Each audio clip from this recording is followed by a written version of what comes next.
It had been quiet for a bit, but we finally got another big Woj bomb, and this one about the Clippers and Paul George. Paul George has agreed to a 5-year, $226 million extension with the Clippers, which averages out to about $45 million a year. So, if you're the Clippers, I think this is good for them. I mean, we know about the trade to get Paul George. You know, they gave up Gallinari, Shai Gilgeous-Alexander, pick after pick after pick. They've set the Thunder up, and they have kind of trapped themselves in a they have to win now or they're going to be screwed for the next however many years. And this is a start. You're able to lock up Paul George long term, the guy you gave up so much for, so you know you're not going to lose him for totally nothing. And it seems like Paul George does want to be there long term. He came out saying that he wanted to be a Clipper for life. However, when it comes to Paul George, you take that with a grain of salt because he's said that, I think, on pretty much every team he's been on. He said he wanted to be a Pacer for life. Very shortly after, he requests a trade. He wanted to be an OKC long term, gets traded the next year. So just because he wants to be a Clipper for a while doesn't mean he's going to be. Now, they still have the big question mark in Kawhi Leonard, because Kawhi Leonard could still leave next year, and you'd be stuck with just Paul George. So, Paul George, I think, increases Kawhi's chances of re-signing with the Clippers, and obviously increases their chances of winning a championship. If they win a championship this year, then it doesn't matter. Even if Kawhi leaves, if Paul George is bad and overpaid, then it doesn't matter. As long as you win the championship, that's all a team is going for, and that's what they're trying to do here. Now, as for the contract, I've seen some people say that this is an overpay. You know, $45 million a year for a guy who doesn't show up in the playoffs and was atrocious in the bubble for the Clippers, and is maybe one of the reasons that they weren't so good because of the chemistry issues and stuff. But at the end of the day, you had to pay Paul George, especially with what you gave up. And Paul George is a very good player. We know at his peak, Paul George was top 3 in MVP voting. At his peak, Paul George is an All-NBA, 28 points a game, All-Defensive Team player. And at his worst, last year in the regular season, he still put up 21 a game as a good shooter and stuff like that, played defense well. So, you know what you're getting in Paul George in the regular season. The playoffs are the big question mark for him. Now, I think the Clippers did a good job of not being prisoners of the moment and not just looking at that playoff run and saying, maybe we shouldn't keep Paul George. Because they know that Paul George is going to help them win games, is going to help them long term if they can lock him up. As for his contract, Paul George is signed, I believe, until he's around 34 years old. So, towards the end of that contract, that might get rough. But Paul George, I think, could age pretty well.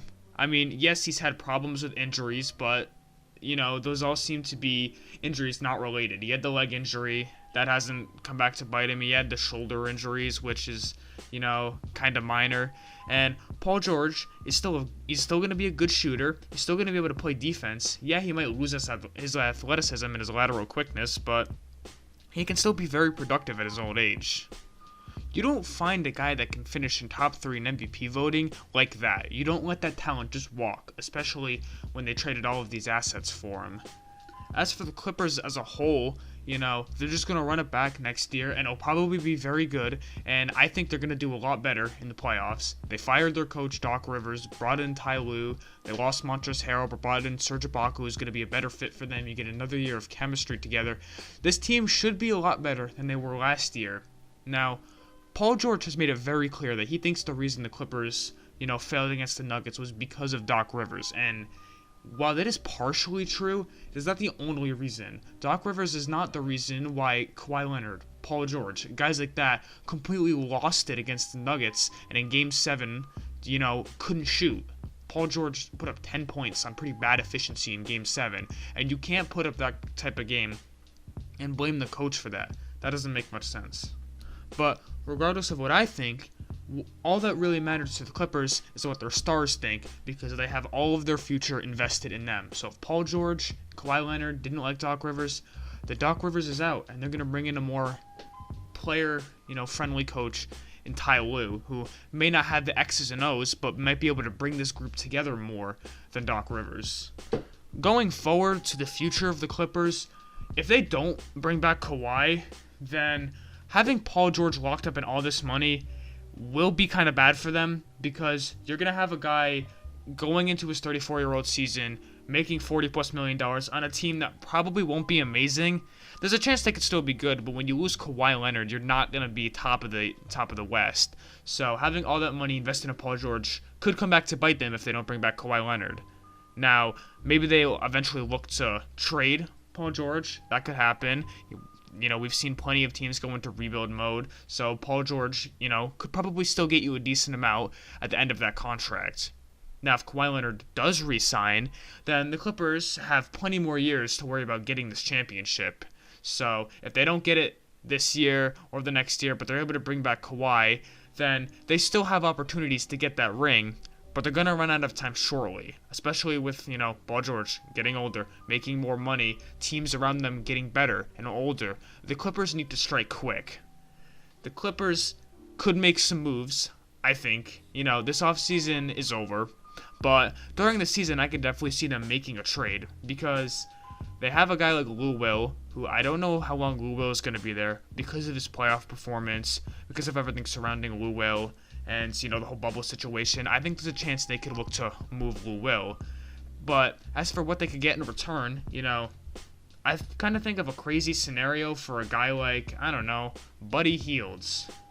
Buddy Hield's making $20 million. You could probably put some contracts together and work to get Buddy Hield. But how much are you really trading for a guy that's just going to be a spot-up shooter for you? Is he going to make your team any better? Maybe if Al Horford plays well in OKC, they look to bring in Al Horford.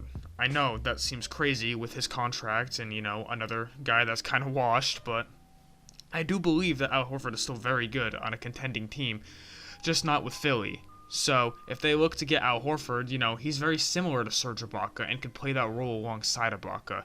That's another guy I think they could trade for.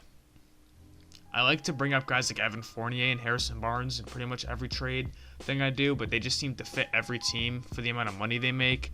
So the Clippers could definitely look to move them. Or they could not make a move at all and just run it back, which, hey, if they run it back, they have a great chance of winning a championship, I think, as long as they can get their stuff together in the playoffs.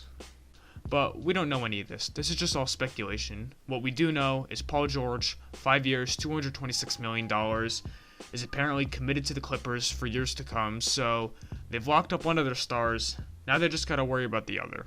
Now, Paul George will probably help your case of keeping Kawhi, but when Kawhi looks in a year or two and they haven't won a championship maybe and looks at the future of that team, he may realize that he might want to get out.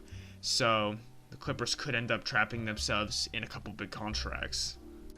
And if it doesn't go well for the Clippers, there's a chance, like we've talked about with Paul George, that he could end up wanting out a year later. He's done it with the Pacers and Thunder, so just because he wants to be in LA doesn't mean he will be. So if he ends up coming out and saying, I want out, I wouldn't be shocked if something wasn't going well with the Clippers. So, Clippers in a weird spot. Their future looks a little brighter with the Paul George contract, but still not great.